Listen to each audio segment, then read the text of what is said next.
Hello everyone, I hope you're doing well. My name is Pramod Pandey and I'm a faculty for this ACCA F4 paper and this IFRS summary which is there or being prepared for the AAA student, right? So in this lecture, I would begin explaining you some of the things which you need to know. In a company, it could possible that there would be a different business line, right? A company which is out there, it could have a different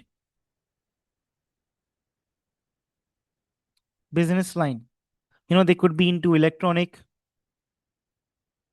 they could be into toys, yes or no? They could be something automobiles. Yes or no? So these are the different line a business could be into.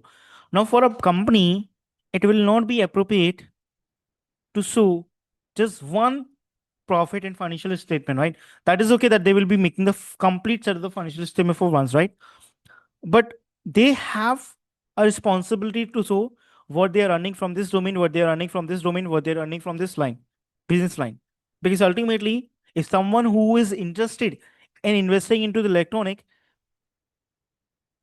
but if they would not be knowing what is the margin that they would be having from this in this company, in that case, it would not be appropriate. If someone who does not wanted to invest into the toy company or the company who deals in the toy, if the company would not be reporting about the toy, in that case, someone who would invest in this company will not be having transparency. So there's a one thing that is known as in transparency, right? In order to bring the transparency into the financial statement, the company has to report the different operating segment. By the operating segment means they have to report the different. It shows that what are the different group segment means different groups which are there, which are operating in a company, and these are the different from one and each other. Just to show and reflect what are the domain or what are the business line the company is into. Okay. So suppose this is a story which is out there. Imagine Global Tech Limited is a company which is a multinational technology company. Global Tech company operate in three major lines: the consumer electronics, the software services, and cloud hosting. Okay. The board wants to report performance to the stakeholder in which that reflect how the management evaluate the business internally. Okay. Because ultimately, let me tell you one thing. There are three business lines: the consumer electronics, software, and the cloud hosting, right? And these are the three business lines which are out there for a global tech company.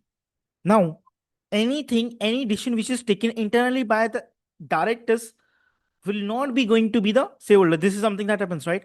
But shareholder has a responsibility to know how the company is working, transparency, what they're doing for the domain, for the consumer electronic, what they're doing for the software services, right? What they're doing for the cloud hosting. So these are the three different domain, or it could be more than that. So the company has to report the separate operating segment, and then they have to show that for what we're taking on, for what domain what we're taking on, for what we are taking on, and that will depend on the performance of this separate domain. Okay. So in order to define or take a decision on this different line, the company first need to know how these three things or three different line are performing. Hana? And not just the company need to know, the shareholder also need to know how these three things or three domain are performing. Okay. So in order to know how these three things are performing, and this is need to be aware, or shareholders are also need to be aware along with the management. So there is something that need to be known as an operating segment. So all the companies who are listed company has to report their different segment means different main line of the business into the financial statement that reflect, right, from which proportion or which business line they are having how much of the revenue. Okay. So a student often asks in the exam, how should global tech disclose its operating segment and what threshold apply to the operating segments? Now it is very important for you, and you have understood why there is a requirement for doing the why there is a requirement of doing the segmental reporting. This is something clear to you. But suppose we are starting with the segmental reporting. So what are the measures? How we will be measuring that if something is in separate reporting or not? How we will be measuring if something or which is known as an operating is something a separate reporting from other one? So in order to know, in order to measure, in order to define what a segment reporting could be, there's certain rule which we need to go through, and those are being governed by the ISF 8 that talks about operating segment, and that makes mandatory for the companies who are out there or the listed company to represent about segmental reporting. Is it clear? Now we will learn about the definition. An operating segment is a component of an entity. By the component of entity, I'm referring to a part. Component means part of, entity means company. So segmental reporting is nothing but the part of the entity that engage in business activity from which it may earn a revenue and incur expenses. So it isn't part of a business that basically has role in a business, and that role is going to earn some revenue for a company, or it also going to incur some cost for the company, whose operating results are regularly reviewed by the chief operating decision maker. Okay, so in order to define an operating segment, these are the three points which you need to meet. The first point is that it should be the part of the business and it should earn some revenue and it should incur some cost. First point. Second point is that its operating reports or result are being reviewed by the CODM, that is a chief operating decision maker, to make decisions about the resource allocation and the performance obligation. The third point is that for which discredited financial information is available, because ultimately they are different separate operating segments. So for all and each and every segment reporting or separate segmental reporting, there should be different financial information should be available. For an operation which is known as in consumer electronic software services and cloud hosting, for each of the three there should be a separate financial reporting available. What does it mean? Means what is the revenue the company has earned only from the consumer electronic, what services that they have offered in the consumer electronic, or what is the cost that company is incurring in the consumer electronic. So financial information means whatever the monetary transaction you have done in a single segment, it should be available for each and every one. If these three conditions are meeting, in that case you can call something as known as an operating segment. Now CDMO is basically typically the CEO or the executive committee which is responsible for the strategization. Okay, so the results which are out there need to be reviewed by CODMA. Okay, it could be a person or it could be a team. Now how you will be recognizing or identifying the, if there would be any segmental reporting. In order to identify the segment, you have to look forward this thing. Identify the component with a separate revenue and expenses. Consider the internal reporting structure which is used by the CDMO, or whether it has been reviewed by them or not, or whether determine whether the segment meets their separate reporting threshold or not, which are basically explained below. Okay, these are the rules which are out there and which need to be used. Done. Now there are some other disclosure requirements which are out there. IFRS 8 require disclosure means when you make the financial statement, you basically give the disclosure means some extra note into the financial statement. So these are the disclosure which are there into the financial statement. So according to the IFRS 8 which are out there, IFRS 8, there's some disclosure which you need to be given. The very first one is about the general information. General information means what are the factors which are used in identifying the segment. It could be nature of the product, geographical. So what are the factors you have used in order to identify the segment? That need to be given into the disclosure, right? Second thing, measurement of the segment profit or the loss or asset consistent with the internal reporting to the CDMO. So whatever the measurement of the segment profit, asset, loss you have done, first of all, it should be consistent with the internal reporting to CDMO, and the measurement should be disclosed out, right? Second thing, whatever the information that you would be having about each reportable segment, it should be disclosed. So what is the revenue, profit and loss, assets and liability if regularly provided to CDMO and basis of the measurement and accounting policy. So whatever the information you would be having about each reportable segment. Reportable segment means a segment which could be reportable into the financial statement, right? So what are the information you would be having among the 4 or 5 is listed below? You should be talking about that. The next thing is about reconciliation. Reconcile the total segment revenue of profit and loss and asset and liability to the entity consolidated financial statement, and it should match. Okay. Now there's some important rule which you need to know. Now in a question or in a paper, in an audit and insurance paper, it could be possible that there's certain rules they are doing the augmentals. They're not doing the operating segmental reporting when this would have done. First of all, second thing, they have a misconception about the rule. Third thing, they do not know how to calculate the measurement of the segmental reporting. So these are certain situations which could arise, right? So there is a one rule which is known as a 10% rule. Second rule is a 75% rule.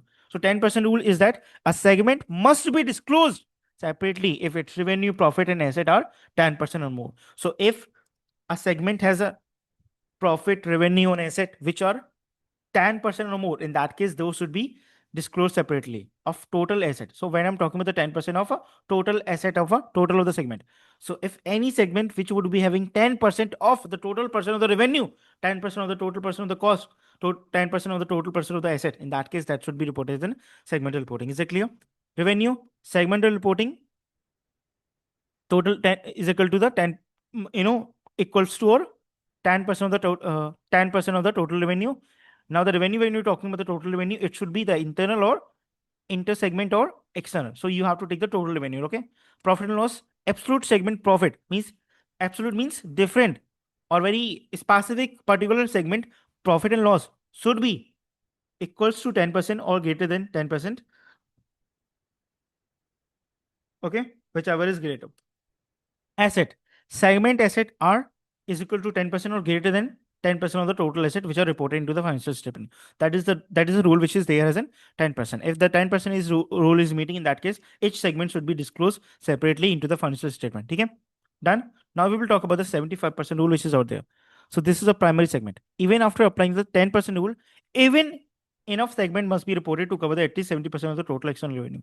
Now remember this thing, when we're talking about the total revenue, it would be the sum of the external revenue and the inter-segment revenue. The external revenue the company has heavy earning, and whatever the internal segment transactions that we are having, we will make the total revenue of that, and we will calculate the 10% of that. First thing. Second thing, when we will be using the 70% yield, we will just take the total external revenue only. The inter-segment revenue will not be there. Is it clear?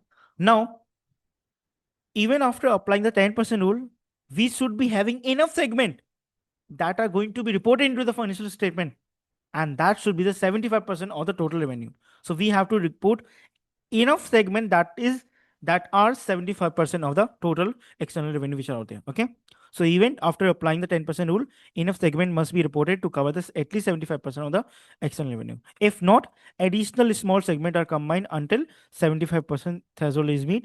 Ensure materiality and completeness in segment reporting. Okay, so when you're doing the segmental reporting, you have to look forward whether the materiality in this completeness are there in a segmental reporting or not. And second thing is that even if certain things are not meeting, in that case, we will take a small segment which are less than a 10% even, and then add together, aggregate them in order to meet the 75% threshold. Okay, so both these two tests need to be met. Done. Other key points and summarize from the raw material are there. Segmental reporting is based on the internal management reporting, not external accounting rules. Okay, so when you're doing the segmental reporting, it is just based on the internal management reporting. It could be that there will be certain things which are out there which could fluctuate how the reporting could be done, but this is a standard which need to be followed by each and every listed company, because ultimately the shareholders of the listed company are assumed to know how the companies are reporting and how they're performing in a different segment. Okay, geographical and major customer information must also be disclosive material. Inter-segment pricing should be consistent with the internal transfer pricing policy. When I do say the internal segment means whatever the transaction the different segment are having. Suppose obviously, suppose these are the three segments which are out there. In that case, they would be having inter-transaction. So whatever the inter-segment transaction or the price inter-segment transaction are having, they would be generating some of the revenue. So that will become the part of the total revenue when we are considering the 10%. Okay. Is it clear? So we have discussed so many things. We first have seen what is a loophole. Then we have been through the definition which you need to know, and the recognition, and then what is the disclosure that need to be presented. And then we've seen the 10% rule, 75% rule. Then we have seen the other key pointers, right? Now, what are the exam focus? Now, it could be possible in the exam, the management is not identifying or they do not have any COD properly. In that case, it would not be in line with the IFRS 8 practice. Okay, not identifying CODME properly, segmental reporting will be incorrect. Ignoring the 10% rule or 75%. Okay, that will misstate the segmental reporting. You might be mixing the IFRS measurement with the internal reporting. That should not have been done. Reconciliation error would be there. Failing to disclose the reconciliation. So whatever reconciliation you're doing, whatever the observation you're doing, it could be that you're not reporting, you're not disclosing it. That could be a problematic, right?